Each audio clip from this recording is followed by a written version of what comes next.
Ladies and gentlemen, please welcome Elon Musk.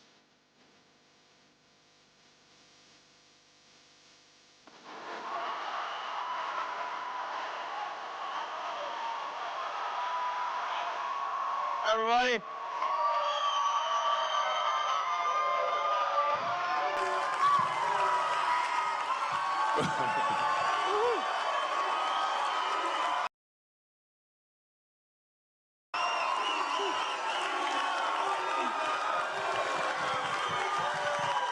Thanks for coming. What do you think of my hat? All right, I'm gonna sign the hat and I'm gonna throw it out.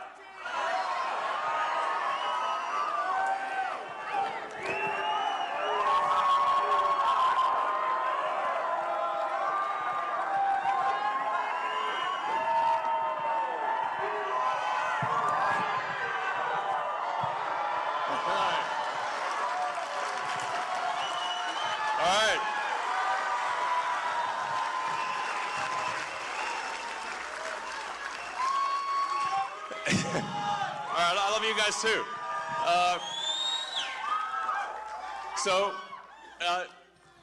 Thank you for coming out in support of this very important Supreme Court race in Wisconsin. It's actually something that I think it's one of those things that may seem like it's obviously important in the state of Wisconsin, but I think it could actually be important for the country as well. And maybe for the world. So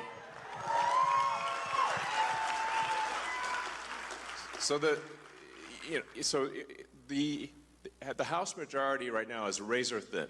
It's really just a few seats. And if the Supreme Court is able to redraw the districts, they will gerrymander the districts and deprive Wisconsin of 2 House seats on the Republican side. Yeah, exactly. The result of that could be that the House switches to a Democratic House. Yes, indeed. And then they will try to stop all of the government reforms that we're doing, and we're getting done for you, the American people. So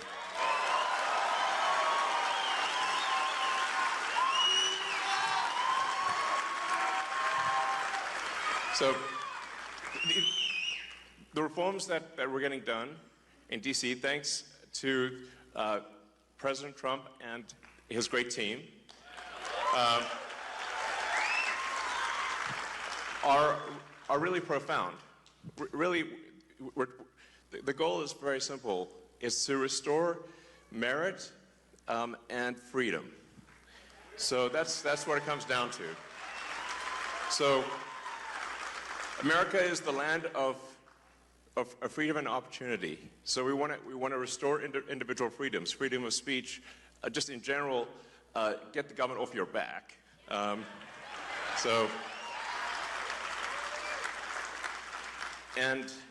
then make sure that you succeed in the United States as a function of your hard work and your talent, and nothing else.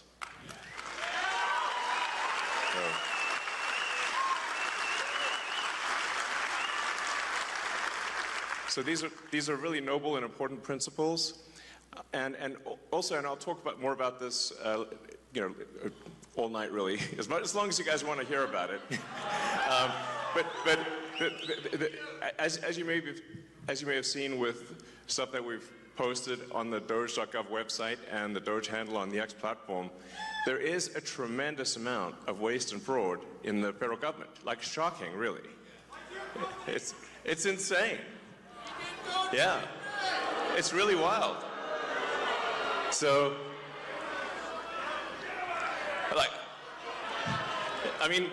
it was inevitable that at least a few Soros operatives would be in the audience.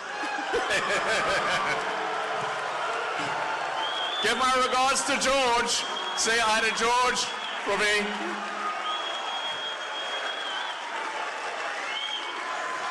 USA, USA, USA, USA. Yep.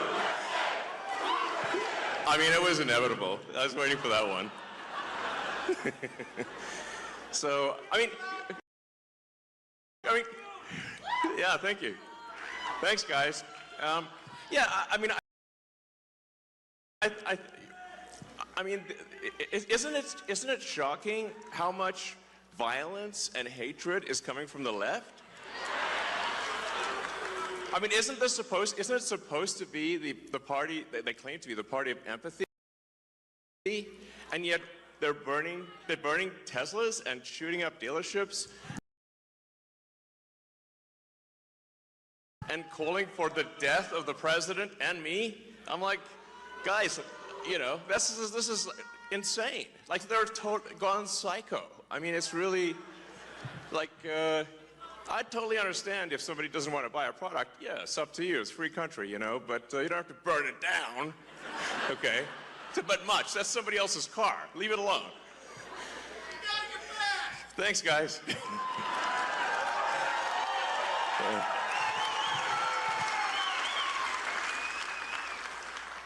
Yeah, so, man, the derangement level on the left is just like, it's blown my mind, frankly. I mean, I'm like, what is going on? They've just lost it next level. I'm like, it's like, whoa. And I sort of wonder what's, you know, the legacy media is in part to blame for this, and maybe primarily to blame for this, because, you know, it's really terrible. It's like, if they keep calling, you know, they've obviously called President Trump every name in the book. You know, I think there was one article that called the president worse than Hitler, Mussolini, and Stalin combined. And I'm like, actually, President Trump's not killed anyone. In fact, he's very good at stopping wars, not starting them.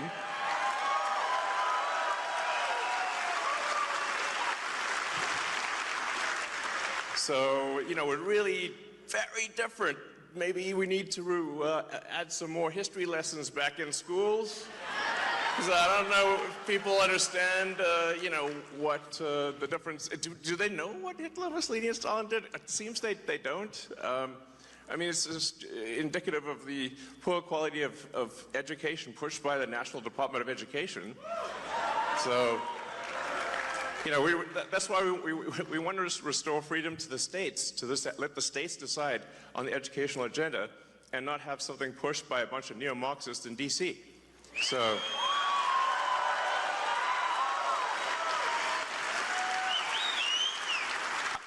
I mean, it is astounding how much anti-American propaganda is pushed on kids today in schools. It's mind-blowing. And it's like, what the hell's going on, you know? So, anyway. But on a more positive note, we have this petition, you know, sort of against activist judges, because judges should be simply interpreting the law, not making the law.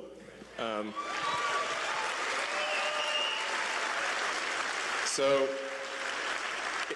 in appreciation for the support of people in signing this petition against activist judges, we just want judges to be judges, you know, which is a reasonable thing to ask for. And we're obviously seeing like some crazy stuff in D.C. where, you know, it seems like it's like any federal judge can stop any action by the president, of the United States. This is insane. Like, this has got to stop. It's got to stop at the federal level and at the state level. But let me first hand out 2 $1 million checks in appreciation.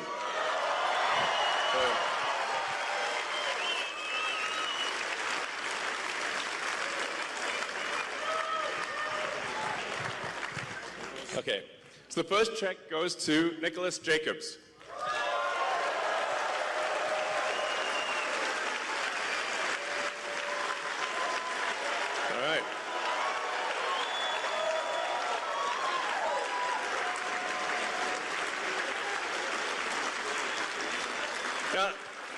I should say that the reason, you know, the reason for the checks is that it's really just to get attention. It's like we need to get attention, and it's somewhat inevitably when I do these things, the sort of it causes the legacy media to like kind of lose their minds. and then they'll run it on every news channel. And I'm like, I couldn't pay them it would cost like 10 times more, or, you know, to get the kind of coverage that we get. So, all right. All right. Thank you so much. You're welcome.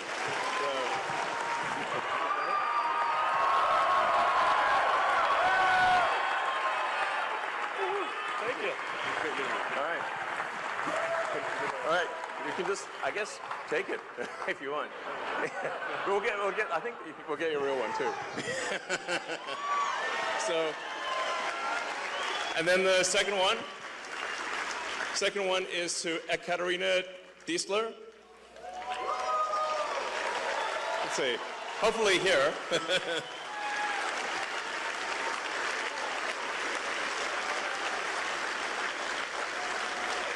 So. Well, and you know, like I said, this is just helpful for getting attention, and then like it's kind of fun to see the legacy media lose their minds over it too. So, love you too. So, yeah. So, let's see. Hello. Thank you. Congratulations. Thank you. All right.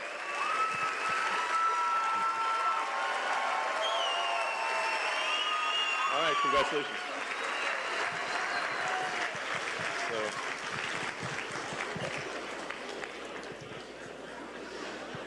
All right, so we're also going to be announcing, or we are announcing now, a program, sort of a Get Out the Vote program. That's the webpage should be going live, I think around now. Which is at the America PAC website, or just go to the America PAC X account. And the single biggest challenge, I think, is actually just making people aware that there is this very important election. And there's both the very important election for Judge Schimmel, voter ID to the Wisconsin Constitution, which is very, very important. So. It's quite shocking that I mean, you can sort of tell where voter fraud is happening, where they ban ID, you know? Like, why would you ban ID? Like, in New York and California, it's like illegal to show ID at an election. Well, I can't imagine why that would be the case. So two really important things is really just ensure judicial integrity on Tuesday, and then the voter ID thing, and you know, it's April Fool's Day, and it's like, I think most people aren't aware, like I said, most people aren't aware that there is this important election. Most people don't even know that there's an election at all, or if they do, they aren't sure exactly when and where it is, and they aren't sure yet or they don't realize just how important it is. They think it's just, you know, some kind of judicial thing that's not that important. But it actually, what's happening on Tuesday is a vote for which party controls the U.S. House of Representatives. That is why it is so significant. And whichever party controls the House, you know, it to a significant degree controls the country, which then steers the course of Western civilization. So it's like, I feel like this is one of those things that may not seem that it's going to affect the entire destiny of humanity, but I think it will. No pressure. Yeah. So,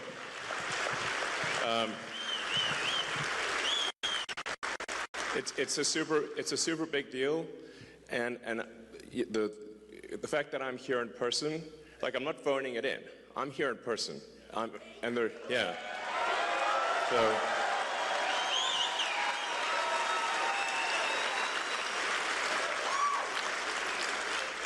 And there were quite a few death threats, I have to tell you.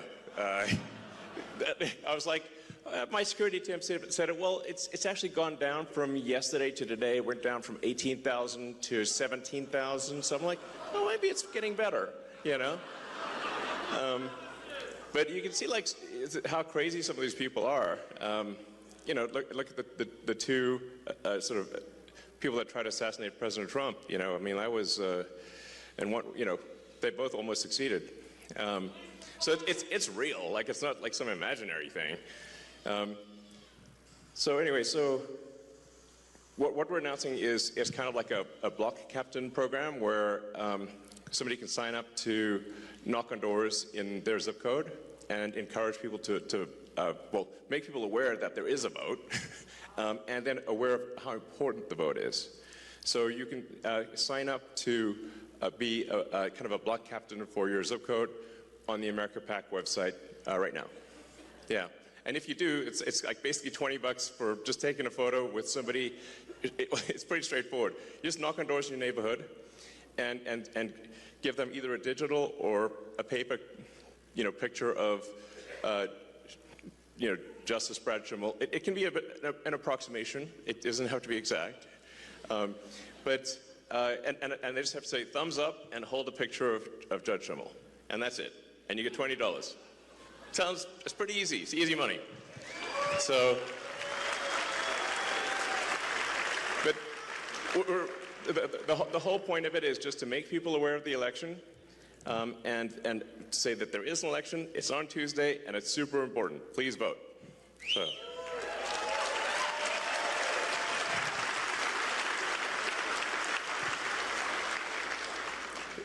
But I think without something like this, where we actually are in serious danger of losing the election. This is very important to put in mind. If you look at the betting market odds, so if you look at sort of the Poly market or Kalshi, like the betting markets, it varies between 85% and 90% probability of loss for Justice Schimmel. That's the current situation. So we got to pull a rabbit out of the hat next level. We're actually got to have a steady stream of rabbits out of the hat, like it's an arc of rabbits flying through the air and landing in a voting booth. Interesting picture. Grok could probably make that picture. So that's basically what's needed.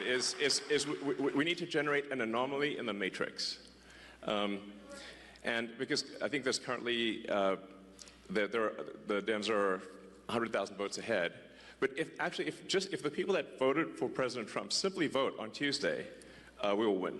That's actually all it takes. Just vote. Boom. Done. Victory. So.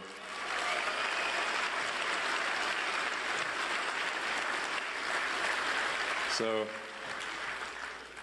we basically need to dragnet the state. It's like everybody's gonna mobilize everywhere like crazy for the next 48 hours. And I think this will be important for the future of civilization. It's that significant. So you don't hear me saying that very often. It's a big deal. So vote for Super Judge Schimmel. I call him Super Judge Schimmel. So,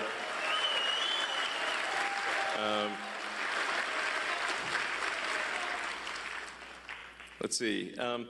So with that, I think we can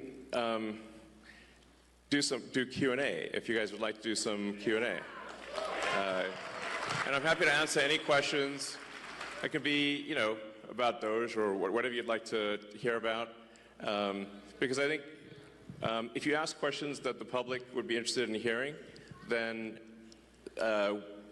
you know, those snippets will go all over the place, and it will be helpful to the public, you know, at large, and maybe even beyond our country.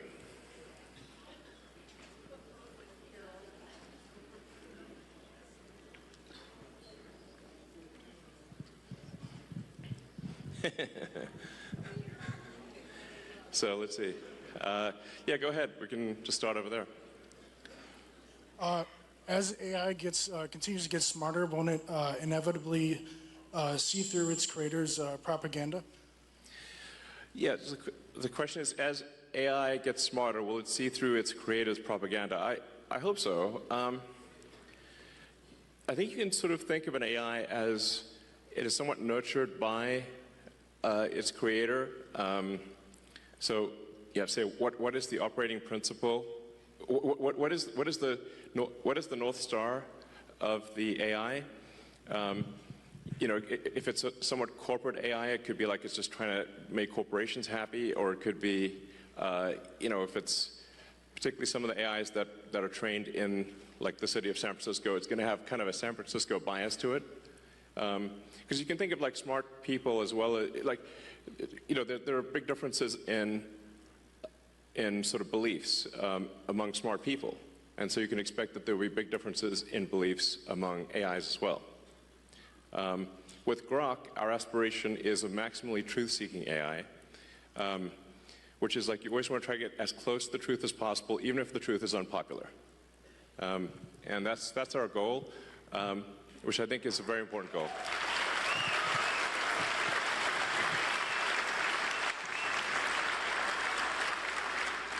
Hey, nice shirt. Oh, thank you. First of all, path of exile for life. But more importantly, as we see the whole world has turned to a fear-based mobilization effort.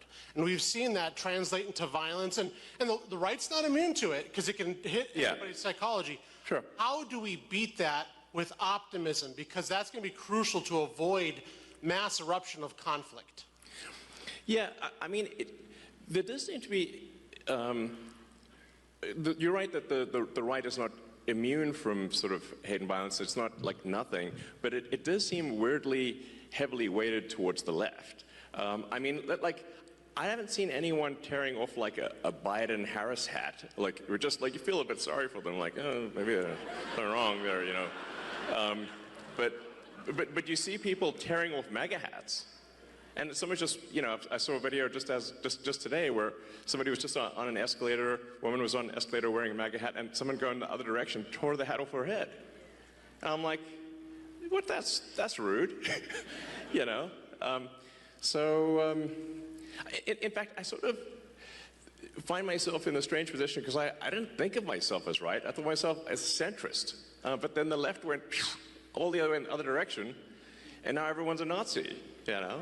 Before you know it. And I'm like, wait a second, do you know what that means? Obviously not. So, but yeah, I mean, I think, you know, I believe in peaceful discourse and that, you know, we make arguments, verbal arguments, and the people decide which way they want to go. But you know, we don't engage in sort of shouting people down or violence or burning things or shooting things. That's how democracy is supposed to work, is peaceful discourse. So. My question is about USAID. Has the Doge team found any evidence that any of the radical left Democrats like Maxine Waters, Adam Schiff, Chuck Schumer have received money directly from USAID? And if so, will we be hearing about that evidence anytime soon? Yeah. So there is a massive amount of corruption, but it is circuitous. So what happens is there's money that, obviously it's your taxpayer money, that is then sent to various government organizations who then send it to NGOs, which an NGO is a non-governmental organization, but obviously, if it's a government-funded non-governmental organization, it's just an organization. It's just a government. And effectively, there's a giant fraud loophole, which is that the government can send money to an NGO that is then no longer governed by the laws of the United States. So they'll send the money overseas to one NGO, then it'll go through a bunch of them, and then I'm highly confident that a bunch of that money then comes back to the United States and lands in the pockets of the people you just mentioned. But it is a circuitous route. It's not like it doesn't go directly, but let's just say that there's a lot of strangely wealthy members of Congress where I'm trying to connect the dots of how did they become rich while how'd they get 20 million if they're earning 200,000 a year? It sounds, nobody can explain that. So something's, yeah, we're going to try to figure it out, and and certainly stop it from happening. So.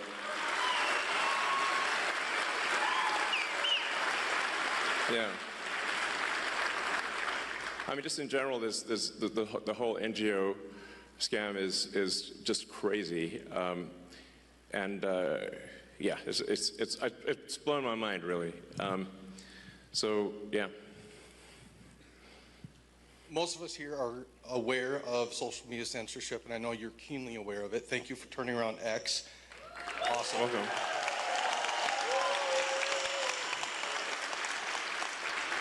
As censorship picks up in financial institutions, what can we do about that? So are you referring to offering financial services by X? No, sorry. Being kicked off of financial institutions for beliefs. Yeah. Well, certainly that won't happen during the Trump administration. Hopefully that can be enshrined in law.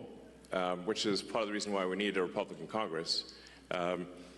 So you didn't see any Republicans kicking Democrats out and debanking Democrats, but there were a lot of Republicans that were debanked, thousands, which is really outrageous. So that's why I say it does seem kind of one-sided, you know, this like trying to ruin people's lives and financially and violent protests overwhelmingly comes from the left these days. You know, it's like, and whereas the right is polite, you know, and fair as far as I can tell. So, yeah. Go ahead. Thank you for being here. Your comment kind of about the Matrix is kind of ironic because my husband and I watched the first Matrix and the sequel yesterday. My question is, when so much of social media nowadays, you know, whether it be X or YouTube or whatever, is kind of curated to like a person's particular beliefs, or even where we have protesters that show up to town halls or potentially are paid, how does America kind of come together? And it used to be where you could have a conversation and have discourse like you discussed, right, and still be friends even if you disagreed with kind of some of their statements. When you talk about knocking on doors, like to different people's house, like one kind of fear that I have is like, even if you talk to somebody, everybody has their own sets of beliefs and their own truths. So I guess how do you get through that? Yeah, well, I think what we saw there for quite a while was that all of the legacy media and all of the new social media were in lockstep together. And they were all parroting the same left-wing talking points. And they were suppressing any dissent and any so-called right-wing or frankly even centrist views. And with that's why I felt it was critical to acquire Twitter, now X, in order to enable that dialogue. So it's certainly a step in the right direction, and I think you've seen now, once X was willing to break ranks and not censor Republicans, then you saw others also start to move in that direction. You know, it looks like, for example, Facebook and Meta, you know, yeah, certainly Mark Zuckerberg has stated that they will be doing sort of community notes based on the community notes of the X platform, and as opposed to having sort of far left censorship bureau, the sort of, you know, the woke Stasi essentially reviewing things. So that's a step in the right direction.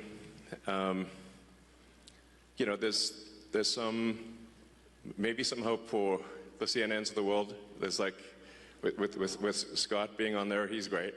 You know, he's like, I'm sort of hopeful that things are moving in the direction where different points of view are espoused on, or you know, heard on legacy media and social media. So I guess maybe I'm actually a little bit optimistic about the future. You know, on the X platform, you know, we don't prioritize, you know, one side or the other. We try to be as fair as possible, and I will reply to, you know, prominent Democrats, even if they sort of say terrible things about me. So, you know, it's like, yeah, we should have this discourse. And so I kind of think, at least on the media front, things are going in a good direction, but on the, but I am kind of perturbed by the sort of how aggressive these protests are, you know, where it's like, you know, there are people at these protests calling for the death of the president and death of me and, I don't know, probably death of others, you know, that's the kind of thing that's not cool, you know. At the risk of saying something outrageous, calling for murder is not cool. You know. So.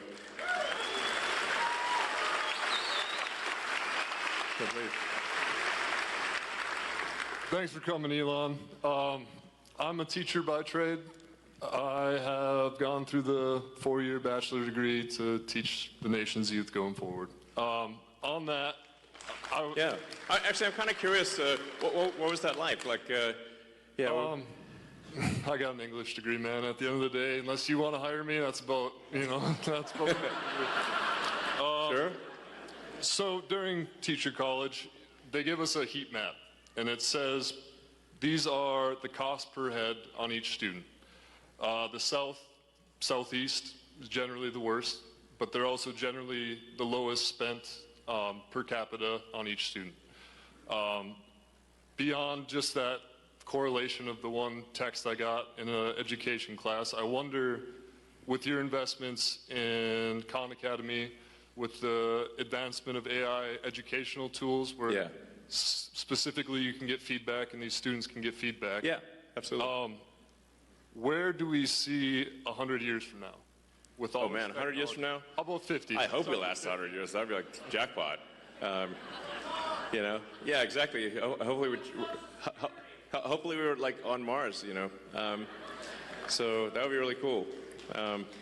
So I do think AI can be incredibly helpful in teaching, because you can essentially set up each kid with like a personalized AI, and that AI can then answer questions for each kid, and that actually can be very profound in learning, because obviously if you've got a classroom of say 25, 30 kids, you can't like spend, it's literally impossible to spend time with every kid individually, or at least you can spend a little bit of time, but not, obviously it's a 1 to 20, 1 to 30 ratio.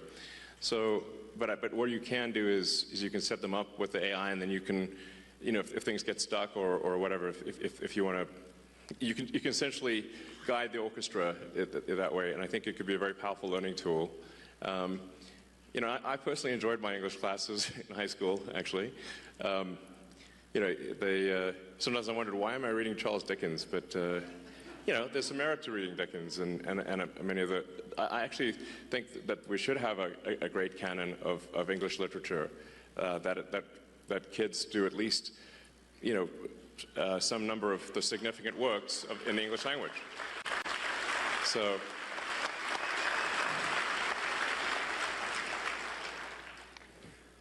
I mean, this, yeah, it seems like very obvious to me, but yeah. And another thing with regard to teaching is that I think teaching is a very important profession. If you look at the expenditures, there's a very big rise in the number of administrators, but not a very big rise in the number of teachers. And so that's really the big factor, which is we should have more actual teachers. You know, and I believe in paying teachers well and having a lot of teachers, but we should say, why do we have so many administrators or non-teachers? So administrative expense has gone ballistic, but teaching expense is more or less flat. Doesn't make sense. So. First, I would like to apologize to you on behalf of America for the idiots you have to deal with for what you're doing for us to improve our country. Second of all, my question is, what is your opinion on the Federal Reserve, and do you have any intentions of doing anything with them? And the Fed.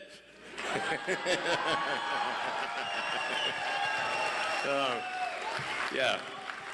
I don't know. I always wanted to say that, you know. But I mean, I think there's like 20,000 people that work at the Fed. Seems pretty high.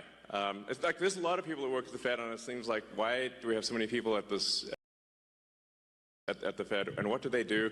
And you know, sometimes I wonder which one would win. You know, the federal for interest rates, the board of the Federal Reserve, or a magic 8-ball. And I'm like,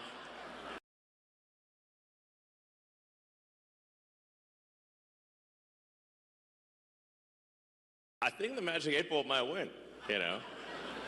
So then I'm like, well, the magic 8-ball is a lot cheaper. So, you know, it's like you shake it, it says, check back again later. I'm like, okay. Same thing. But I think what really matters is that government spending is not far in excess of government revenue. That's a fundamental issue that we have, where we have a deficit of $2 trillion, and we have interest payments that now exceed the entire budget of the military. In fact, that was a big wake-up call for me, was when the amount of money that we pay in national debt interest exceeded the Defense Department budget. I'm like, the Defense Department budget is very big, and interest is higher than that and climbing. That's a disaster. You know, so the very simple, straightforward goal of the Doge team is to get rid of waste and fraud. It's mostly waste. Or depending on how, you know, I'd say it's probably 80% waste, 20% fraud, something like that. But it's $1 trillion, so that's still a lot. And it's you know, it's gotta be.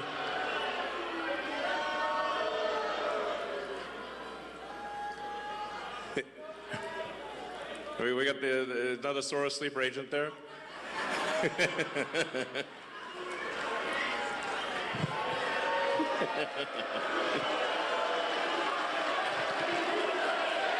USA, USA, USA, USA. So, I mean, to be clear, the very simple thing we're doing, and we post everything publicly on the Doge website, which is just to look at every expense and say, is this actually a good use of your taxpayer dollars? That's it. It's not super complicated. And the thing that's pretty wild. This is why I say, you know, I used to be a Democrat, and so and if you listen to the speeches of Clinton and Gore in the 90s, when they were going on about reducing waste and fraud, literally you wouldn't be able to tell the difference if, like, who said it, Doge or Clinton Gore. You can't even tell the difference. It sounds exactly the same. It's wild. So we're really just trying to restore common sense to government and say, like, let's not waste your money, and let's make sure it's spent well, and that's it. And in trying to save $1 trillion of expenditures, what we're saying is, of the $7 trillion in government spending, let's see if we can make it 15% more efficient. And I'm confident that we can. That's actually not a huge bar, by the way. So.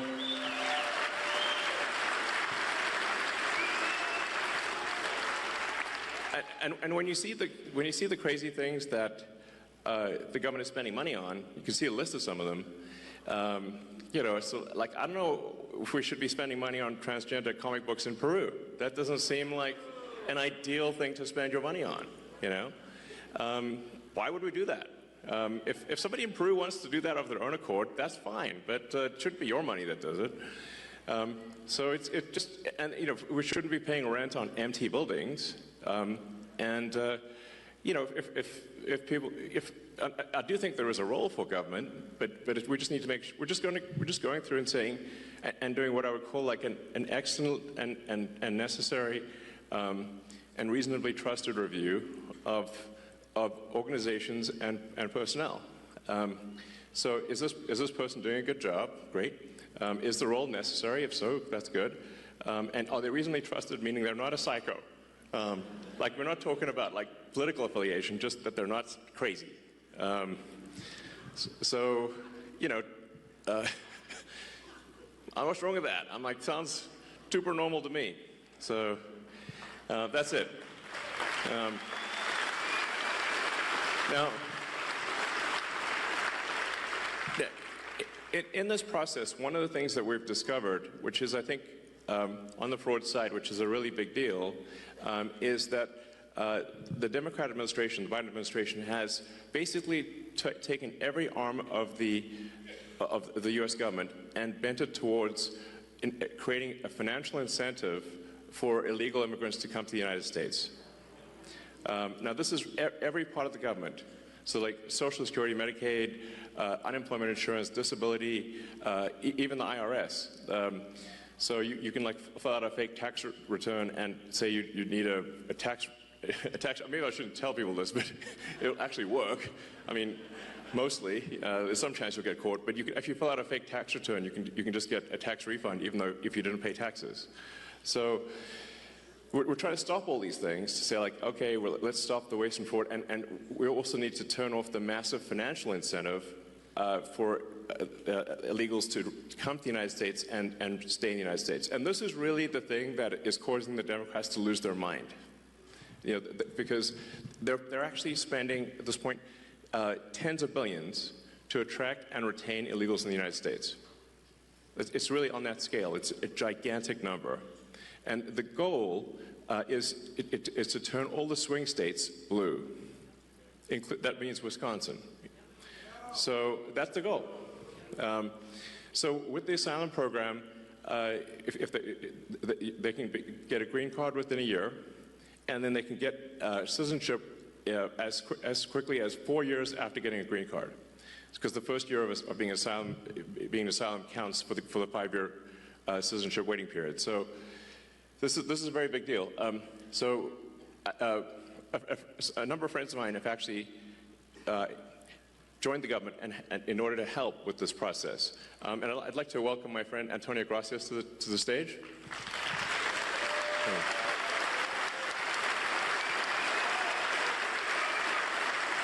I think so. Does it work? I can give you mine. Does it work? It'll be okay. I mean, Buzz Aldrin's still alive, and he went past the belts. Work. Is this working? Yeah, it's on. Yeah, there you go. So, Antonio, can you tell us what you? Antonio is helping out with the Social Security. So, just trying to review Social Security, where you may have heard that we found 20 million dead people marked as alive in the Social Security database. This is so crazy. And then you'll notice there's a strange trend here where how many Social Security numbers were issued. Do you want to? Yeah, so let me tell you what happened here. We started at the top of the system. You want to talk about a lot of maybe? We started at the top of the system, mapping the whole system of Social Security to understand where all the fraud was. And there's a lot of great people there that showed us really a lot of waste. And so that came up with a big list of stuff they're working on. You've heard some of that already. But this is what jumped out at us. When we saw these numbers, we were like, what is this? In 21, you see 270,000 people, goes all the way to 2.1 million in 24. These are non-citizens that are getting Social Security numbers. Yeah, this is a mind-blowing chart. Yeah, just this literally blew us away. Like, we went there to find fraud, and we found this by accident. And this isn't political, by the way. My parents are immigrants. Yeah, this country's been great to us. My brother and sister all born in Spain. I'm pro-legal immigration. This is not political. This is not political. This is about America and the future of America. And there are a lot of good people in the system that pointed us in this direction. I want to honor them right now. That work in the government today who took risks to show us these numbers and tell us what's going on. Yeah. So I want to stop for a minute. I want to honor those people today. Very good people. Very good people. I have been from D.C. to Social Security offices to the border to track this down, and very good people have helped us along the way. I want to thank them. Yeah. This number, what this is when you come in the country, if you're an illegal, there's a couple ways to come in. You can come in through a port of entry, and you can tell them you're afraid, and they'll give you an asylum case. You'll get an interview, then you get in. That's one way to do it. Another way to do it is to just go to the border. Literally, this happened. I talked to Border Patrol myself. Elon was there too. I went to Laredo, and I went to Bronzeville. Elon went to Eagle Pass. You walk up to a Border Patrol officer, and you tell them you want to come in. They have a couple of choices. They could charge you with a misdemeanor or a felony under 1325, or they can make it an administrative offense, like a parking ticket, basically. They were told to do that, make it an administrative offense under the last administration. And then you go walk across the border. They do what's called a release from your own recognizance, and they give you an NTA, a notice to appear, which to appear at a judge. The wait times on judges are like average 6 years. Look at Grok, you'll see it on immigration judges. There's only 700 of them. This is 5.5 million people, okay? So what happens then? Once you're in the country and you got asylum through one of these pathways, and we've mapped the whole thing out, you can apply for a work document. You file a 765, it's the work form.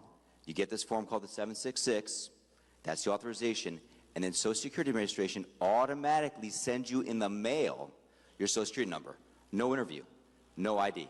This is worth, just reiterating. It's not, people sometimes think that under the Biden administration that he was simply asleep at the switch.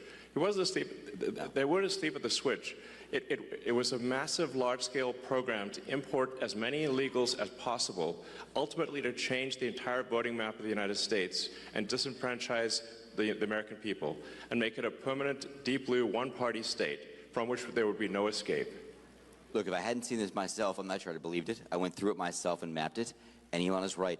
This is true. The defaults in the system from Social Security to all of the benefit programs have been set to max inclusion, max pay for these people, and minimum collection. That's what's happening. We found 1.3 million of them already on Medicaid, as an example. We've gone through, on every benefit program we went through, we found groups from this particular group of people, this 5.5 million people, in those benefit programs. And then what was really, really disturbing us was why. We're asking ourselves why. And so we actually just took a sample and looked at voter registration records. And we found people here registered to vote in this population, yes. And who did vote? And we found some by sampling that actually did vote. And we have referred them to prosecution at the Homeland Security Investigation Service. Yeah. Already. That is already happening. Right now.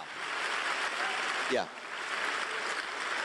And the truly disturbing thing, though, I just want you to know this, a truly disturbing thing to me, and the darkest thing about this to me, the voter fraud is terrible, but the human tragedy this created is extraordinary, because what you don't understand, and people don't know, and Americans need to know, that's why I'm here, is that human traffickers made $13 to $15 billion off of this, okay? That's the money that's going around the world, moving people around the world to our borders because of these incentives. How does it work? What happens? Hey, if you're in Africa and you're in Central America, you got to walk up through Mexico, through Central America. Who do you pay? You pay the narcos, you pay the traffickers, right? And we were told by ICE, it's between $20,000 and $500, depends where they pick you up, to walk across all those countries and get all the way up to the border. Where's that money goes? It goes to the cartels. It goes to human traffickers, right? There are 30,000 children that have not appeared on the notice to appear already. ICE knows this. 30,000 children, 270,000 children didn't even get notices to appear. ICE told us that kids are being trafficked back and forth across the border to complete families to make this easier. This is a human tragedy. It's not just the money, it's the people and the kids. And how many of these people died on the way up here that didn't make it in? What happened to them? We created this system here that created a incentive for people to come and be taken advantage of by these traffickers. And how do you think they get paid? Well, you're in Africa, Central America, you got $20,000 or $10,000 or $5,000 to pay these traffickers? No, you don't. What happens? You come in, then you owe them the money. You're an indentured servant. If you don't pay them, what happens? What do? They kill your mother, they kill your brother, they kill your family. What happens next? That's what we discovered. And I have to tell you, it's tragic to me. The tragedy, the human tragedy this created is extraordinary. That's the real problem. This is America. We don't do this here in America. Yeah. We don't do this here in America. People come here legally, and that's great. Elon came here legally. My parents came here legally. That's the way to do it. This is outrageous. Yeah, it's pretty wild. I mean, you can see, because there's still actually a lot of people out there, especially in the sort of center third of the country, that somehow think this is made up by the right, or it's like some fiction. It's not, that it's somehow not true, but it is absolutely true. And you can see that if you look at things like the state of New York, which tried to make it legal for illegal immigrants to vote in the state of New York. That was only shot down by the New York Supreme Court a few weeks ago. And California has made it health care available to all illegals in the state. And they initially claimed that it would only cost $3 billion. It's now $9 billion and climbing. So it's really, if you create a massive financial incentive for people to come to the United States illegally, then that's what they will do. It's a very sort of, it'd be strange, it'd be odd if that didn't happen. So the thing that actually has the Democrats losing their mind by far, the real reason for these attacks and sort of the burning of the cars and everything is that we're going to turn off the payments to illegals.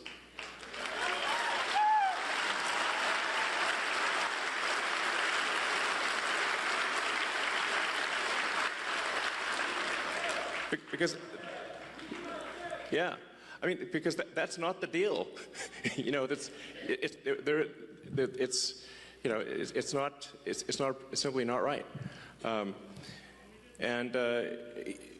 You know, if you look at that thing with the Roosevelt Hotel and, like, you know, the luxury hotels in New York, where the Federal Emergency Management Agency funds were being used to house illegals in luxury hotels in New York that the average American can't afford. And they were giving a welcome package and $10,000 debit cards and everything else. Like, it's super real. I mean, it's like, I think it's the biggest voter fraud thing in history by far. And moreover, if left unchecked, it would have succeeded. As Antonio mentioned, the time frame for going from asylum to citizen is roughly 5 years. Yep.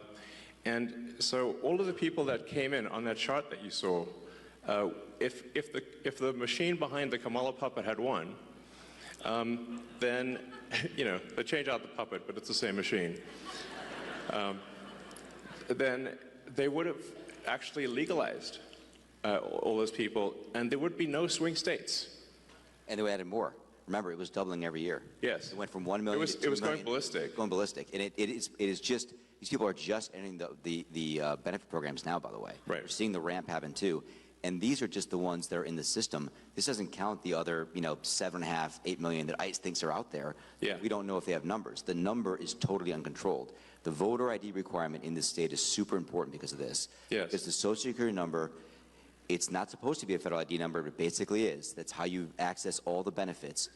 This is why we need voter ID, because this thing is not secure. You could walk into a Social Security office today as an adult in America, and get a Social Security number enumerated with simply answering 6 or 7 simple questions and showing some forms of ID that are not federal ID. Well, you could just actually make it up. Basically, you can show basically like a fake utility bill, or, you know, show a medical bill and a school ID. Yeah, medical bill and school ID, and you can get a Social Security number. Yes. And then from there you get on the voter rolls, and then Yes.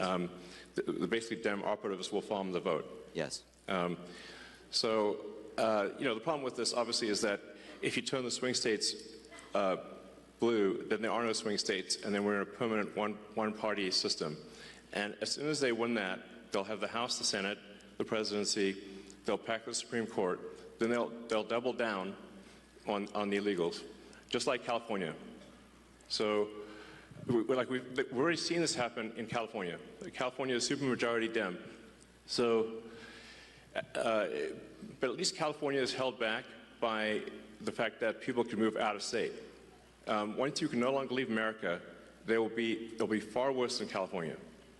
So the gravity of the situation is severe. Help us clean up Wisconsin border wall. Yes. Yes. Absolutely. So, I mean, it's really simple stuff. Just having photo ID to vote is like you can't buy something at the liquor store, but voting is more important than buying a beer. So you're gonna need a real ID to get on an airplane. You can't fly anywhere. Yeah, and like the same people who are saying that there should be no voter ID at voting stations demanded vaccine ID from everyone. Yeah. I'm like, that's weird, So it's really about just restoring integrity to the voting system, which really should not be a right or left cause, but a cause for all. Do we not all want integrity in the voting system? Of course we do. Yes, of course. Yes.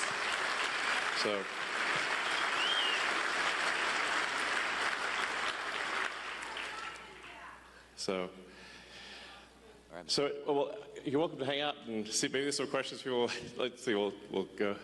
Hi, Elon. I also am a teacher. I was a teacher in Colorado for 8 years, high school Spanish. But I moved here last year and got to vote in Wisconsin, where my vote actually mattered, and I'm so glad. That was amazing that we got Trump elected. Yeah.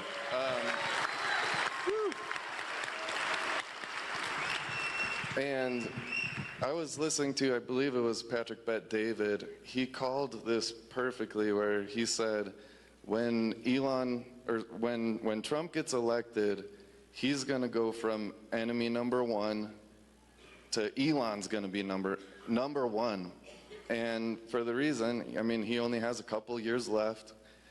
And we've all seen the left go after you and make you number one enemy. And just walking in here, we heard Nazis suck. There's all this horrible thing. And just on a serious note, I just want to let you know, my wife and I pray for you at night. Thank you. For your safety.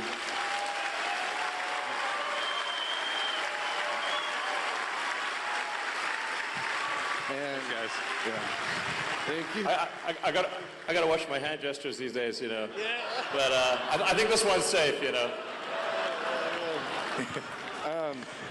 It's like you can't wave to the crowd. You don't know what'll happen.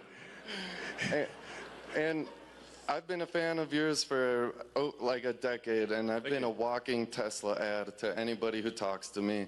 Even though I never had a Tesla until I came to Wisconsin too, and it's 10 years old, but it's the best Model S I've ever had. Thank you. It's incredible. Thank you. But I just wanted to ask you if it would be okay. I brought my dad with me. He's a pastor, and I just thought, if it's okay with you, I would love for him to say a prayer for you as well, for your protection. Sure. Thank you.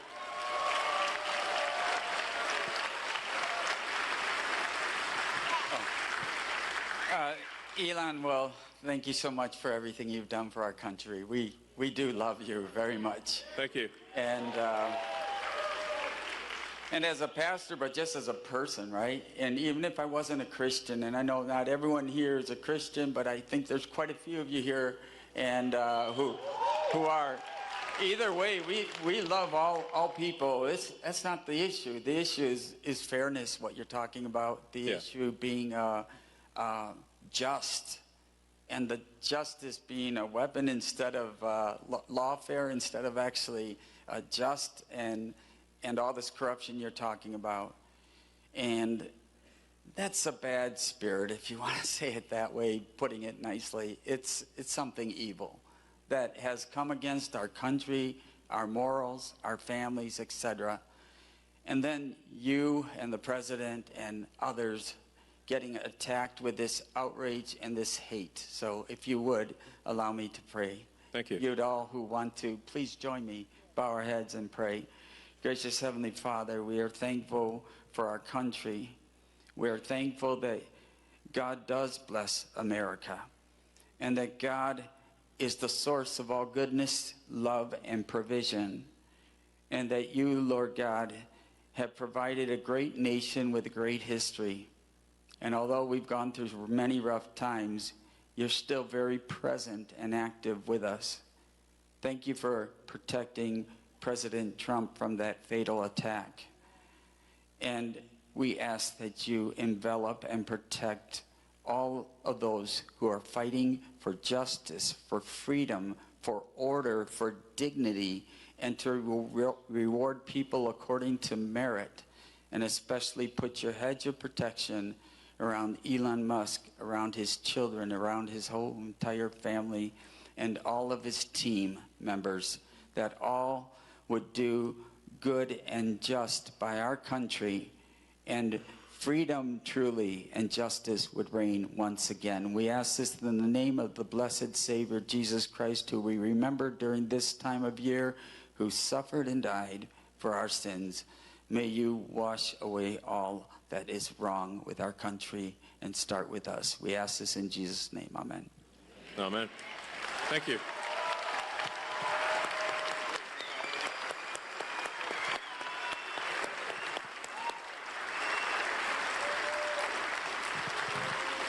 Thank you very much. Thank you.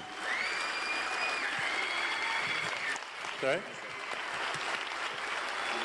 Up to you. You can hang out if you want.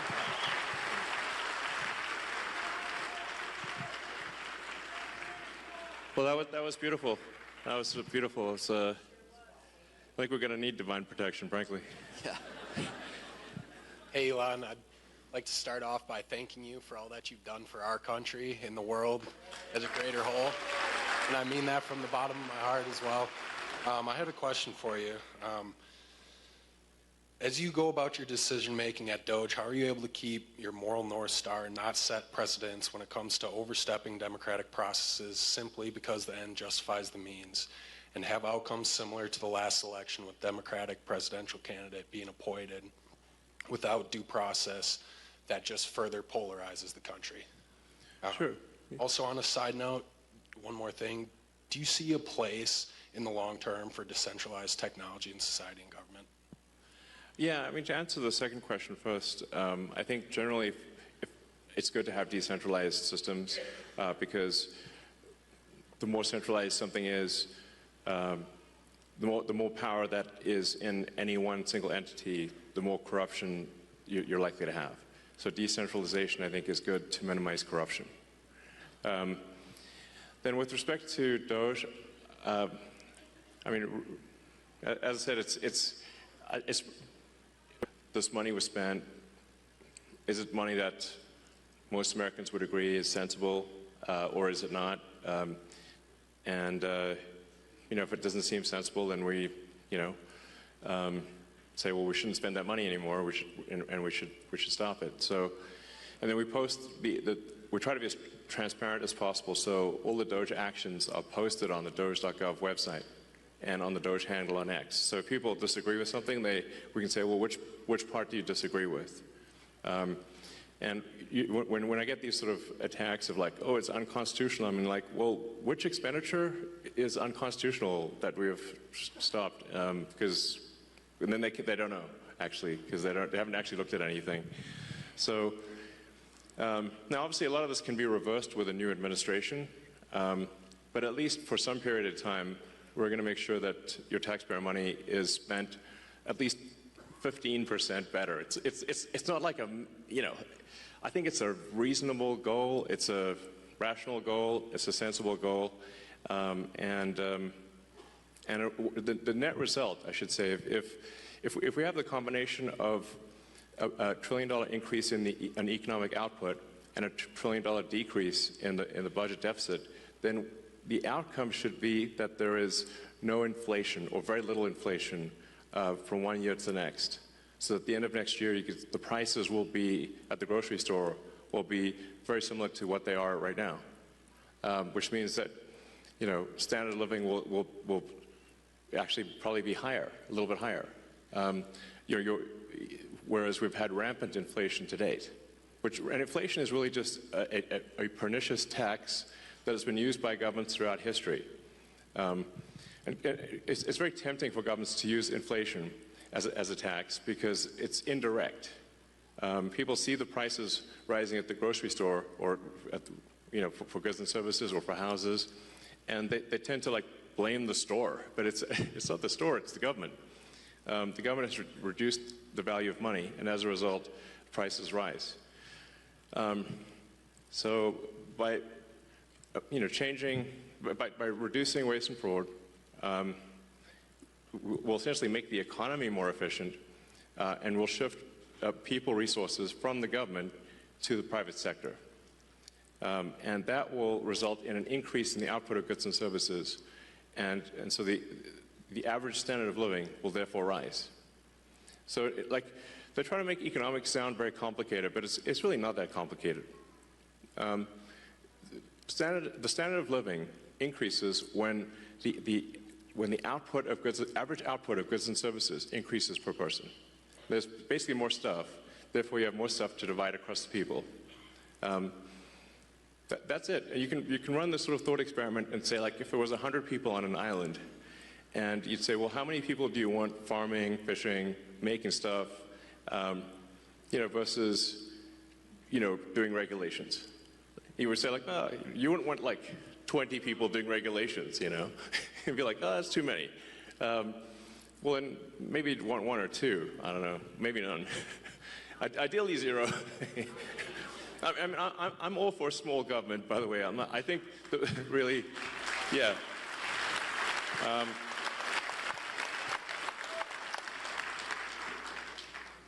When the United States was formed, there were only, you had the Secretary of State, the Secretary of War, which I think is a more accurate name than defense. But it was Secretary of War for a long time. And you had Secretary of the Treasury, and you had the Attorney General. That was it. And if it were entirely up to me, I'd be like, let's make it like that again. Yeah. Howdy, gentlemen. I've got a quick question regarding government and transparency. Do you think Dogecoin may ever be used, or the Dogecoin blockchain to be used for maximum transparency? Well, the names are similar, but they're doing two very different things. In fact, I was going to call it the Government Efficiency Commission, but that's a super boring name. And then the internet said, no, it needs to be called the Department of Government Efficiency. I was like, well, the internet is right. So we changed the name from Government Efficiency Commission to Department of Government Efficiency. But there are no plans for the government to use Dogecoin or anything, as far as I know. So that they happen to be similar names, but really we're just literally trying to make the government 15% more efficient. It's kind of like most of the work that's being done it's kind of like homework. It's not like it's just work, frankly, it's like washing the dishes. It's not like, it's a lot of it's not super fun work. It's just, going through and looking at every expense and saying, why does this department have 10 times more software licenses than people? That doesn't make sense. Why is the government spending $10 million a year on Politico subscriptions? That doesn't make sense.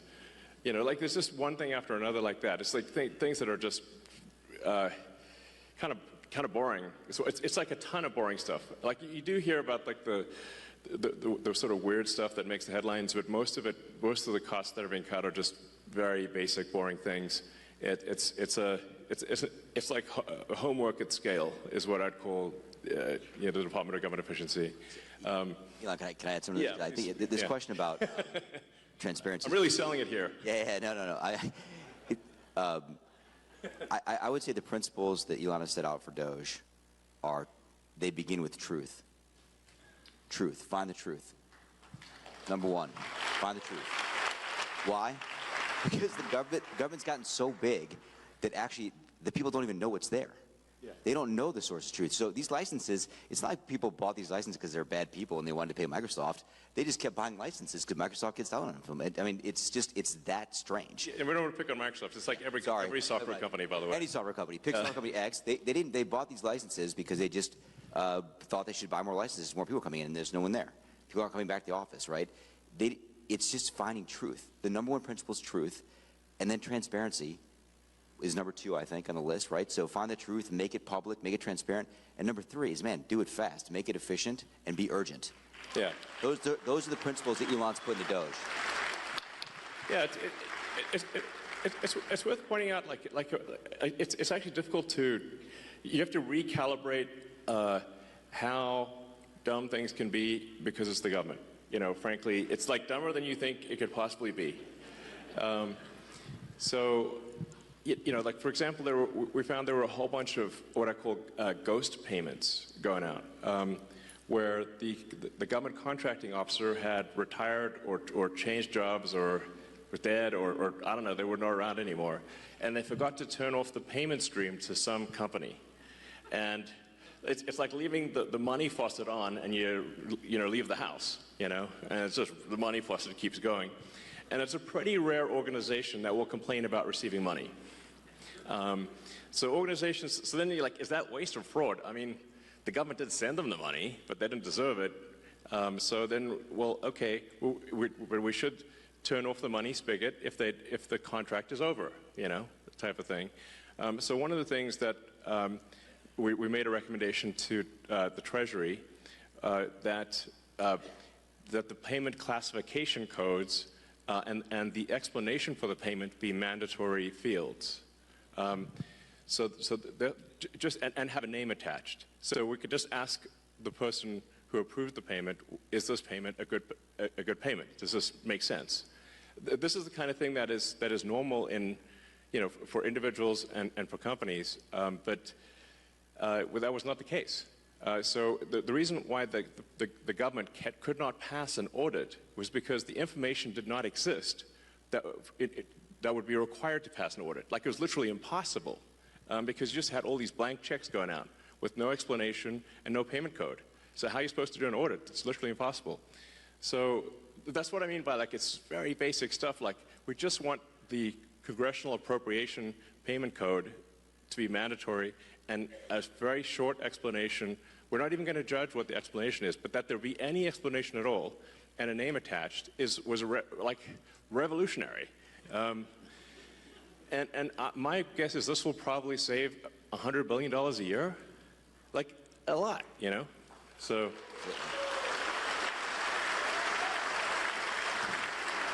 maybe I could tell a little story from Social Security Administration that people might like to hear too, which is at Social Security Administration, they have passed their audit. Actually, they've got, I don't know, about 100 material deficiencies, but they passed their audit. When we looked at the balance sheet, we found that $800 million had fallen off the balance sheet last year. $800 million. What do you mean fell off the balance sheet? It's exactly the question I asked, Elon. Thank you. Where did it fall to? Exactly, where did it fall to? So I asked the auditors to come in. It's like a comedy sketch, you know, exactly. A comedy routine here. Where did it go? Exactly. But wait, where did it go? Exactly. So here's what happened. I asked the auditors to come in. I won't give the name of the auditors. Come on in. And I asked the audit partner myself, where did it go? What does fell off the balance sheet mean? Is that a gap term or non-gap term? I've never heard that. What does it mean? Well, the payment plans, because under the last administration, you could pay if you got overpaid on Social Security, like if you were getting SSI or a disability and they paid you too much money, you got a job, it didn't tell them, they paid you too much money, they dropped that payment plan to $10 a month max. So the payment plans went out past the system date. So if I remember correctly, it was 2047. Payment plans out past system date. When it went past the system date, literally, it fell off the system. Okay. It disappeared.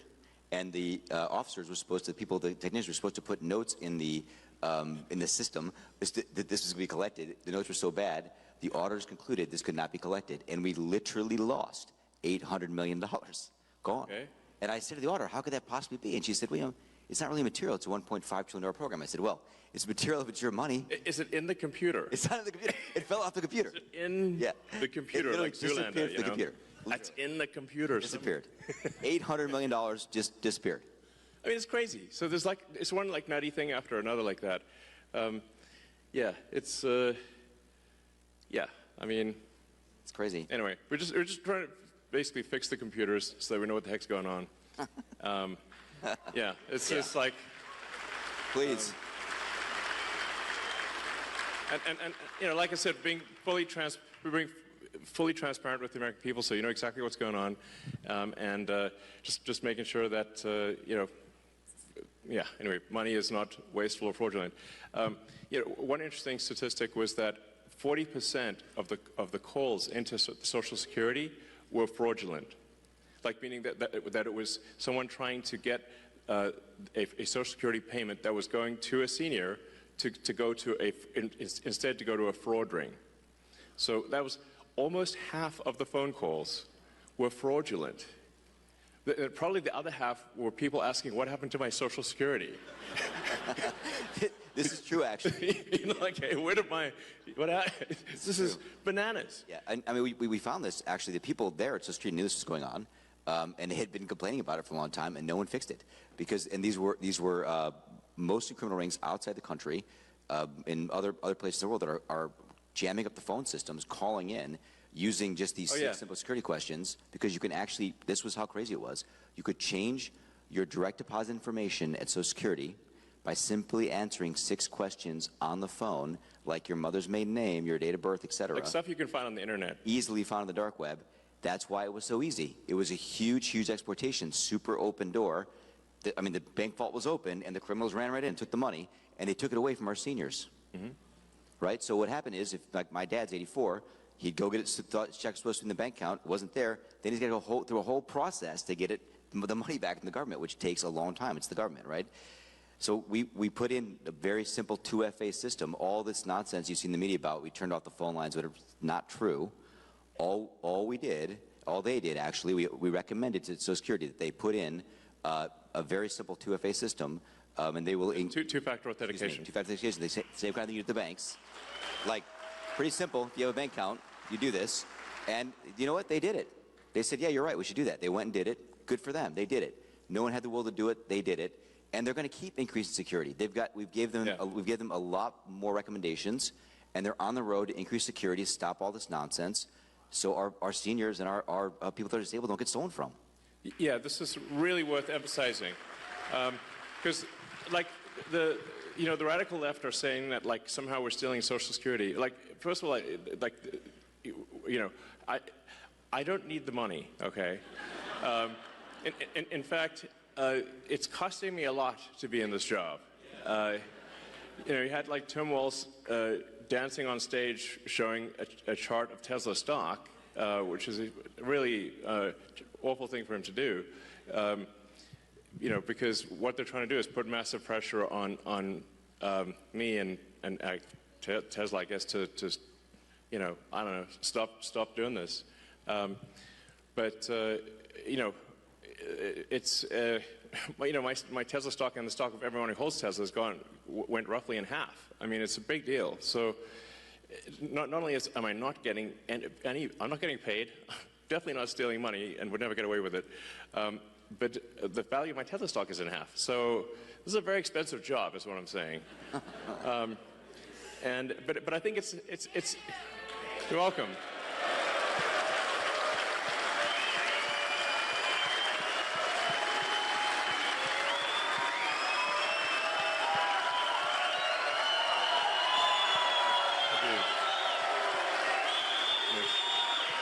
Thank you.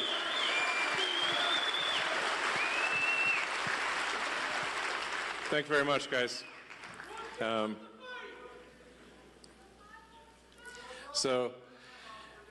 long term, I think Tesla stock's going to do fine. You know, maybe it's a buying opportunity.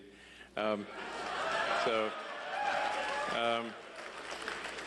the actual thing we're doing is making sure that people do get their Social Security and that it doesn't get stolen. 100%. Yeah. Yeah. Sorry, go ahead. Hi, Elon. I got a question for you about Dodge. Great shit, too. Everybody in this room has got a bunch of money sitting in a bunch of little boxes in a bunch of different states. and it turned into crickets when you brought it up online that you were going to go check our gold. And I'm worried about the Democrats and Joe Biden's last administration with the money not being there. Did you get blocked, or are you still able to go check that? Sorry, I'm not sure I understand exactly what you're referring to. Fort Knox. Oh, Fort Knox. Oh, yeah, right. Oh, yeah. Well, that's up to the president, of course. But I think it would be, I think it would be awesome to live stream Fort Knox. You know, I mean, that would be really fun. And after all, it is actually the gold of the American people. So the American people should, it seems to me, have a right to see their gold. You know, hopefully it looks really cool. You know, you open the doors, like, is it there? The president says he's interested in doing it, so hopefully that happens. So, all right. Good evening, Mr. Musk. How are you? Good. How's it going? Good. My name is Vito Gabriel. I'm 18 years old. This is my first election that I'll be voting in. So, great. Very exciting. Oh, actually, that reminds me. So it is actually possible to both register to vote on Tuesday. If someone has not registered to vote, they can register to vote in Wisconsin, and they can vote the same day. So even if somebody's not a registered voter, you can do everything on Tuesday. So, a bit of backstory. When I was younger, 8 years old to be exact, my father put me to work in my family's restaurant. And it led me to want to start my own business and to be successful just like you. And in my opinion, you're one of the most successful businessmen to ever live. And so, what advice would you give to young entrepreneurs who want to start their own businesses and give back to this great country? Well, sure. Well, it is very hard to start a business and have it succeed. You know, it is true that most businesses that start do not succeed. So, I mean, I guess I'd really just say, you know, if there's a product or service that you think is really needed, then you go out and you make that product, or you produce that service, offer that service, and try to be as useful as possible, really. You know, it's like whether, you know, it's a great restaurant or store or a technology company or whatever the case may be. It's really just like, are you doing things that are useful to your fellow human beings? And you know, if you are, then I think the company will be successful. So that's really what it comes down to, is just being useful. Like, people ask me, like, what's the top advice? I'm like, try to be useful. It's actually very difficult to be useful. You know, but you know, I have a lot of admiration for anyone who just does an honest day's work. You know, making products or producing services for their fellow human beings. That's what a company is. You know, that's it. So. But it is hard. I mean, to be totally frank, like I generally say, if somebody needs encouragement to start a company, I would recommend not starting a company. It's very difficult. Like, you know, if you look at, say, the automotive industry, the only two American car companies that have not gone bankrupt are Tesla and Ford. So. It's a big cemetery, is what I'm saying. So that's a tough one, you know, very tough industry. And there were really no like commercial rocket companies that were successful before SpaceX. It's generally very difficult to make the value of the output exceed the cost of the input, and that's really what defines a successful business. And profit is really the difference between the value of the output and the cost of the input.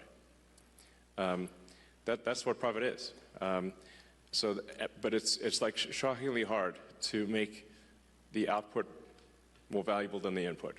That's what I found. Yeah, so, all right. Hi, Elon. Thank you so much for being here. Would you agree with me that the economic illiteracy in this country is staggering?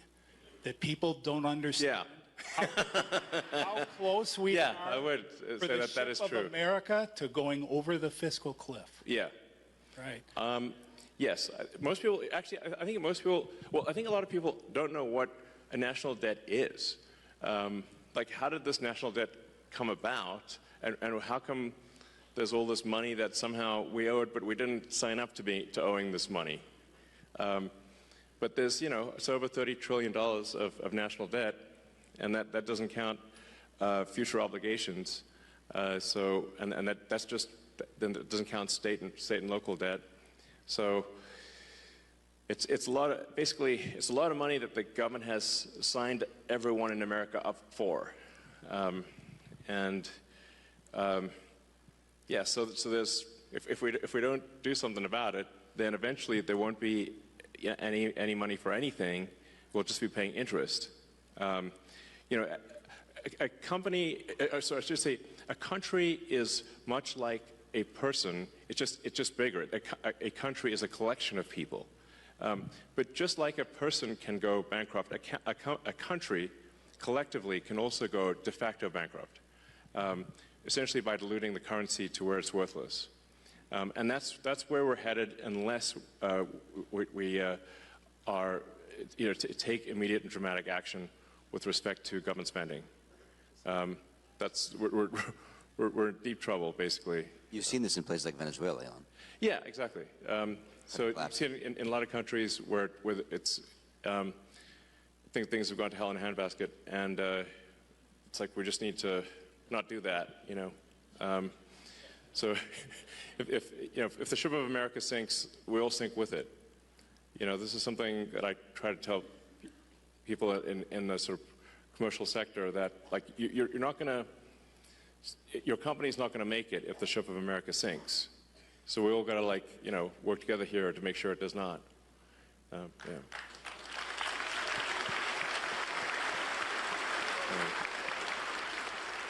Antonio, feel free to ad-lib as you wish. I know. This is the only place left to go. That's great. Right, exactly. I don't think we can run off to some other country and be okay. It's America, you know, I will die in America. I'm not going anywhere. I will too. Yeah. I mean, I might go to Mars, but that'll be part of America. Yeah.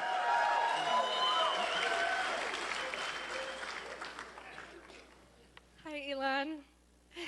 Thank you so much for taking the time out of your busy schedule to be here today with us in Green Bay, Wisconsin. Yeah. Woo. I just want to say that Doge's findings demonstrate to the American people that the government clearly does not care about our hard-earned tax dollars. I'm only 26, but I can imagine it's frustrating for people who have worked their entire lives to see their tax dollars going to fraud, waste, and abuse. And you alone have contributed so much money to our government yes. via taxes, so thank you. You're welcome. But I'm sorry that your money's not being spent very well.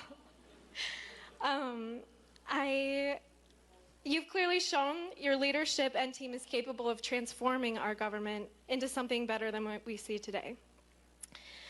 I just want to say I'm sure I'm not the only one who's wondering, but we know that Doge has found quite a bit of money, and we would like to see some of that returned to the American people. Do you have any information on when Doge checks would be written or sent out? Sure. Well, I guess we need to be successful at scale. We've made a lot of progress, but there's still a tremendous amount of work to do.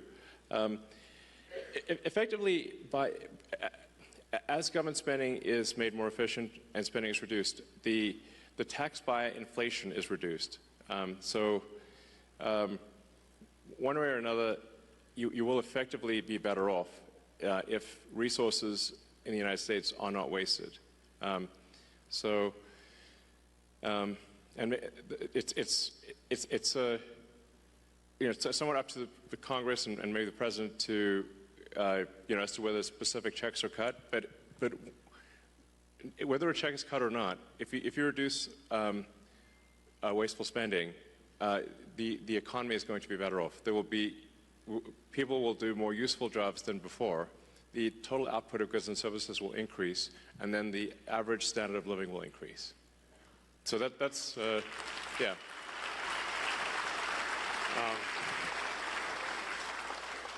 I think the most important lesson in economics is simply common sense, that the more people in a country that are engaged in producing useful products and services, the better off that country will be.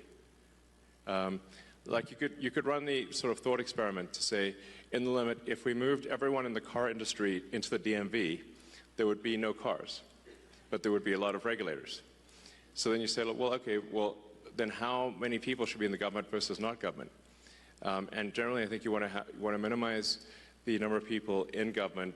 There's still, be a lot of people in government, but you want to keep that to a minimum and move people from low to negative productivity roles to high productivity roles in the private sector. Yeah.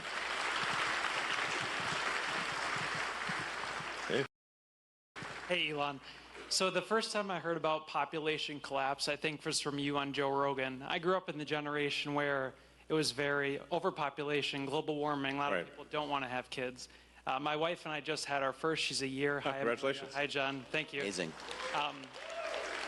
And I'm finding out very quickly a lot of these things I was told about having kids, losing personal freedom, it's well worth it. I mean, I would recommend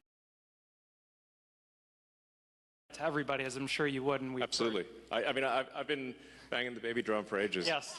Yeah. So my question to you is, what's the most surprising and fulfilling thing you've learned from your kids? Especially we've seen you around X all the time with Trump. So what's your most fulfilling thing you've learned from having kids? Yeah, X is in the back there, so hopefully he's watching this, hopefully.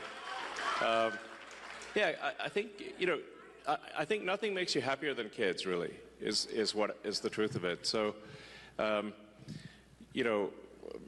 kids are my greatest source of happiness. And I really encourage, as Antonio knows, I've encouraged all my friends and everyone to have kids. It is concerning, the United States has been below replacement rate. The birth rate in the United States has been below replacement rate since roughly when I was born, around 1970, 71, thereabouts. And I think last year was the lowest birth rate on record. It was very low. And then we're seeing this trend in almost every country on Earth. This is worrying because it's like, well, if something doesn't happen, humanity is going to disappear. So it's, I think, very important to have kids.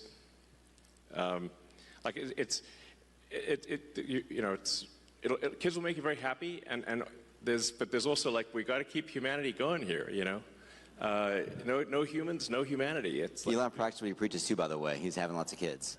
Sorry? You practice what you preach, and yeah, for sure. And he tells all his friends to do it too. I can tell you that for sure. For sure. Yeah. So, all right. Hi, thanks for coming. My name's Adam. I'm a postal worker. I'm wondering if you could give some insight into some of the reforms or changes that DOJ might be looking at for the Postal Service. Well, actually, perhaps I can ask you what should DOJ be doing with respect to the Postal Service? I'll write you a letter. Okay. I suspect you have seen that things are not entirely perfect in the Postal Service. Yes.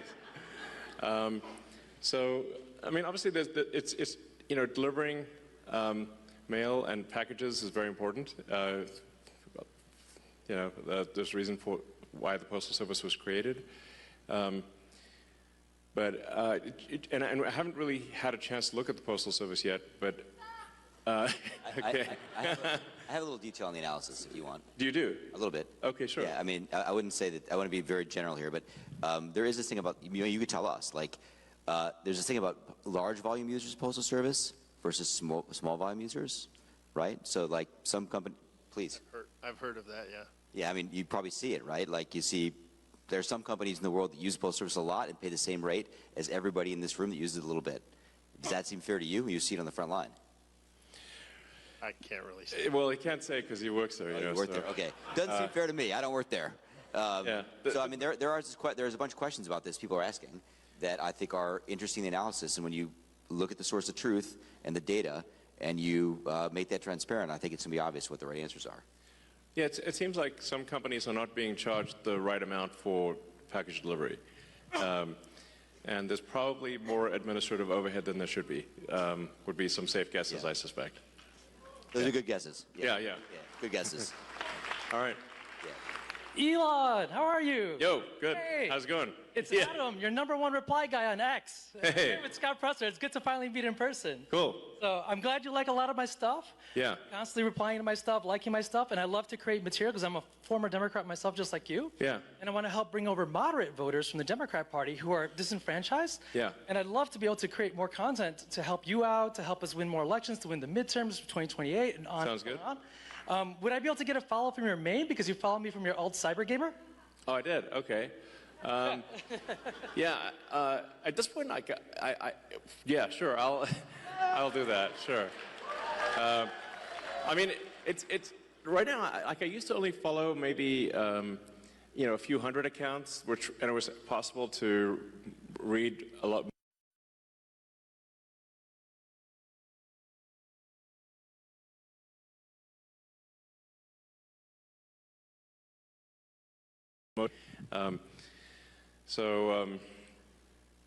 Yeah, but I'm trying to digest as much information as my human brain can manage. But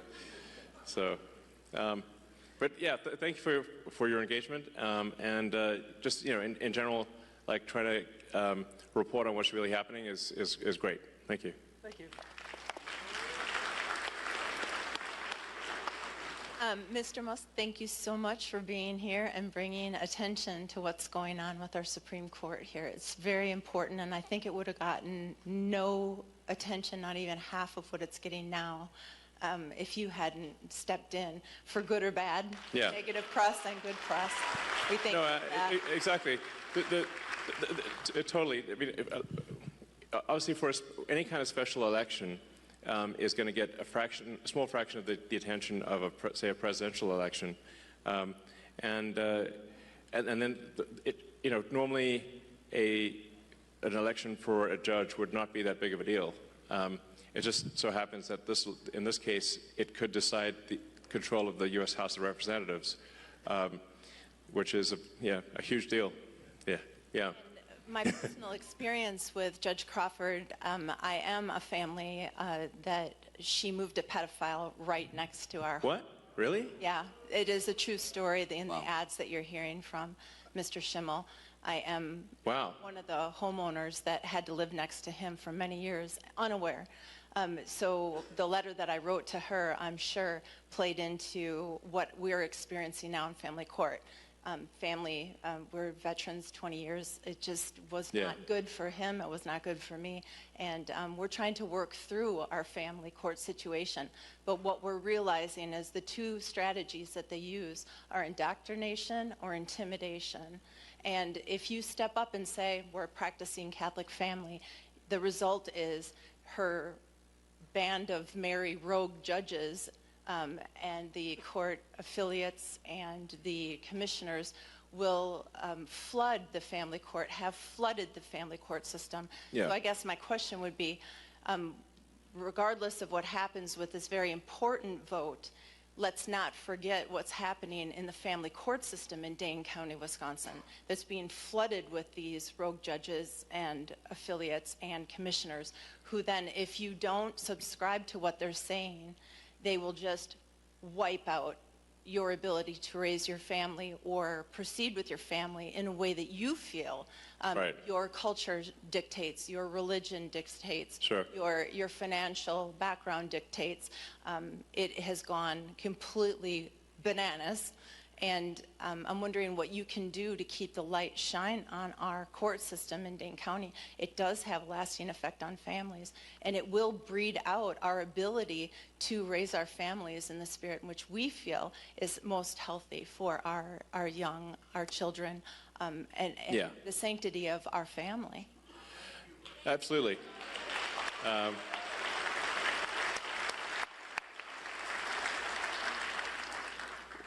I think that's fundamental to life, liberty, and the pursuit of happiness, which is the foundation of America, that you should have control over your family, not the state. The state should not have control of your family. It's insane that people would think that.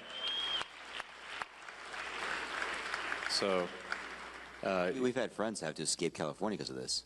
Yeah, yeah. I mean, it's literally had to leave because the state tried to take their kids because they're imposing the state's values on the kids, and they literally had to leave overnight. More than one friend, we've had this story. Really? Really? Yeah, no, there's a thing, a change the law in California where if the teachers determine that it's in the kid's interest, like if you don't respect, like, I don't know, 10-year-old's pronouns or something, the state can take your kid in California. So it's insane. It's state forced indoctrination, and if you don't match their whatever the state wants, then they can take your kid in California. It's a big deal. Yeah, exactly. So it should just be, families should have control over their own circumstances, and it should not be the government that decides how your children should be raised.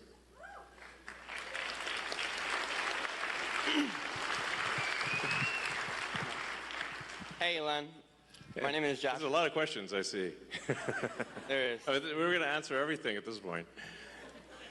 So, I'm sorry. Please go ahead. Sorry, go ahead. Thank you for taking the questions. Yeah. A lot of people, I agree. So I was wondering, I noticed that there was a second Mechzilla being built at the Starbase. Are we going to go for a launch for the Artemis mission coming up? I mean, that's a very sort of space question. So there are two towers in South Texas, and then we're planning to build two towers at the Cape in Florida, and then probably some more elsewhere in the future. But there'll be twin towers at the Cape and twin towers in South Texas at Starbase. So, all right. Hey, Elon. Good to meet you. Thank you for everything you're doing for the country and the world. Yes, thank you. I have two questions. They asked me to keep it short. Sure.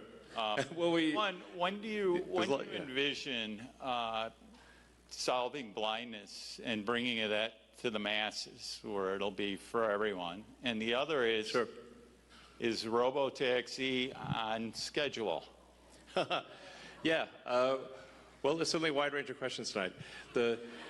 Yes, so for Neuralink, we've actually had, Neuralink has had in monkeys a working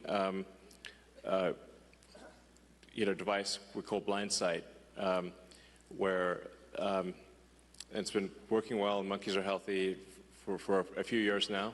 And we're hoping later this year to do our first device implant for human enabling someone who is completely blind to see. It's going to be low res at first, like Atari graphics, so I want to set expectations appropriately. So it'll start off with like very low res, but then over time, I think eventually the implant would enable vision that is like superhuman. So that'll be pretty cool. And then things are currently on track to do unsupervised full self-driving in Austin in June.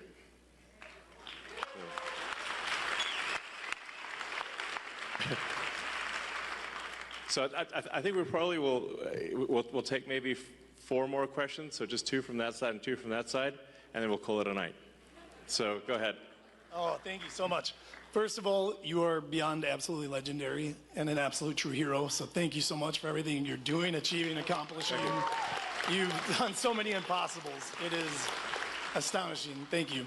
But my name is Brian Wright, and I've been filming from last year all the way into this year a docu-series on finding peace.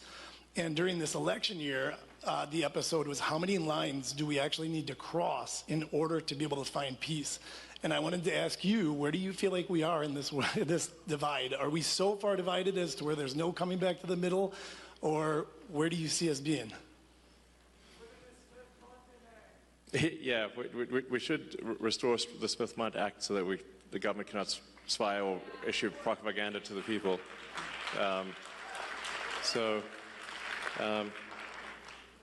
Yeah. I don't know. I mean, I kind of thought that we're headed in a good direction for a while there, and then the last month or so, there've been these like crazy violent things happening against Tesla and protesting me and whatnot, and I'm like, this is just nuts, and a lot of people sort of parading signs around saying that that President Trump and Elon Musk should die type of thing, and I'm like, this is really nuts, But I think the real issue is who's organizing and funding that. Like the same people that organized and funded the infiltrators, who are the hecklers earlier tonight. So it's whoever they are, And I guess we know some of their names, but it's really, yeah, Soros and a bunch of others. I'm not sure really sometimes I wonder, what is their goal? Like, what's their aim? I guess, is it communism, I guess, is a part of it, or just, I don't know. Sometimes I wonder, have they thought through what if let's say they got their goal, then what, So, I don't know, I'm hopeful that things calm down, that there's, that people engage in dialogue but not violence, and that if for those who do push violence and destruction of property and intimidation, obviously that they need to face legal consequences for that.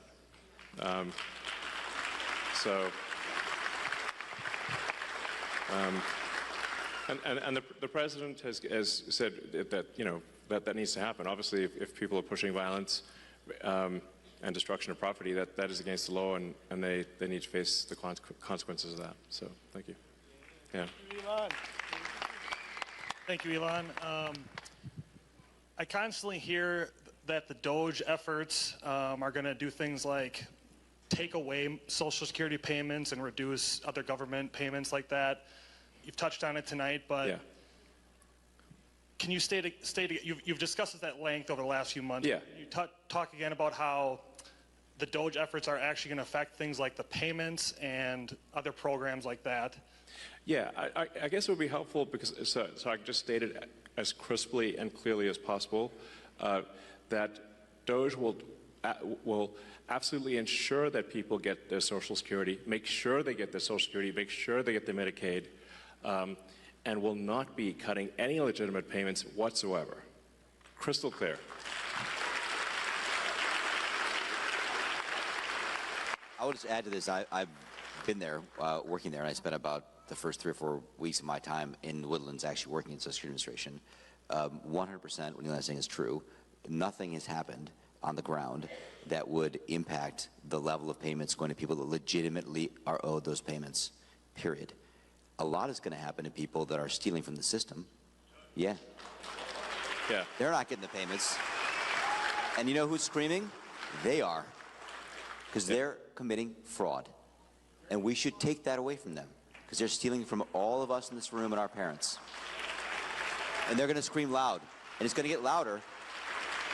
But thank you for asking that question, because it is something that, as obvious as it sounds, it's a great question, because we just need to be very crisp and clear. DOGE will make sure you get your Social Security. DOGE will make sure you get your Medicaid. There will be no cuts to legitimate payments whatsoever.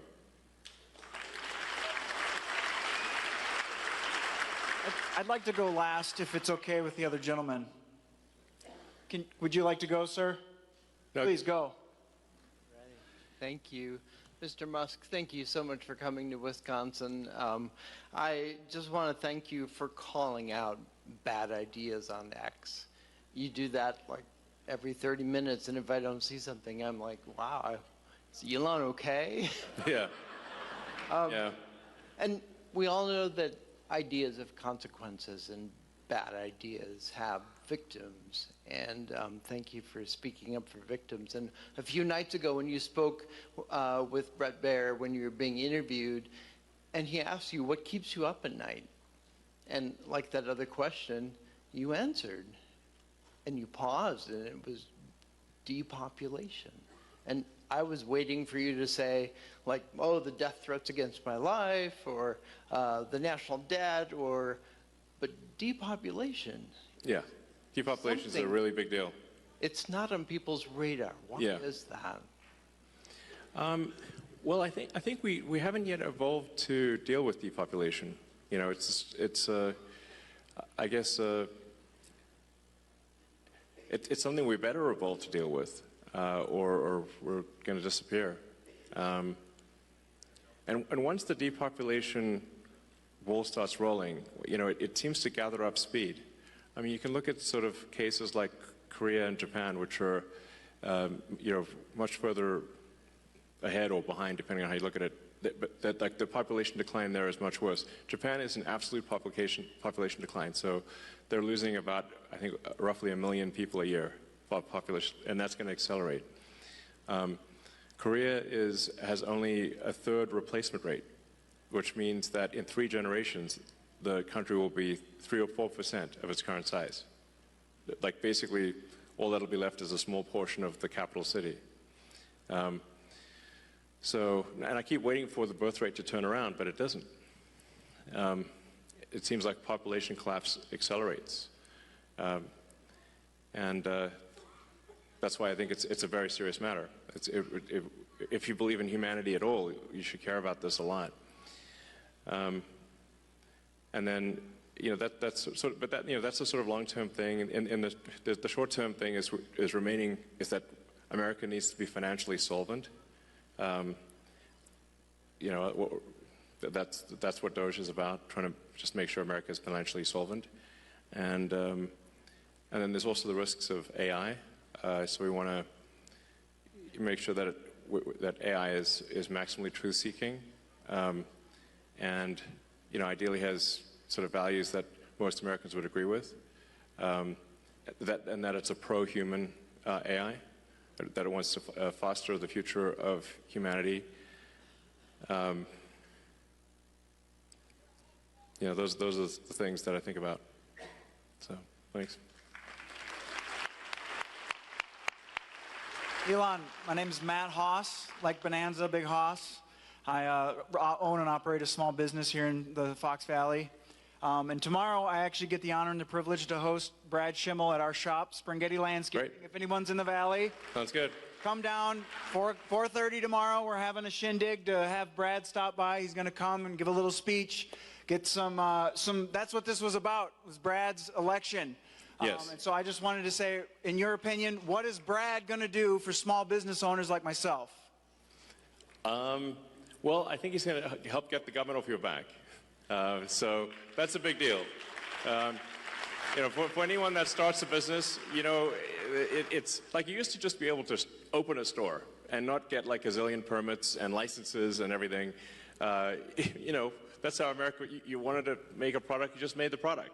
And you didn't have to satisfy a massive body of regulations and get a permission from all sorts of agencies. So hopefully Justice Schimmel is, you know, supports that and helps get the government off your back. All right. So let me finish by saying, obviously, yeah, those at the state level will be cool. But just remember, like the importance of the election on Tuesday is gigantic. It could decide the future of the House of Representatives. It could decide then the future of America and the future of the world. So it's absolutely critical that you need to just drag friends and family to vote on Tuesday for Justice Schimmel and for voter ID. So, thank you. Thank you, guys. Thank you.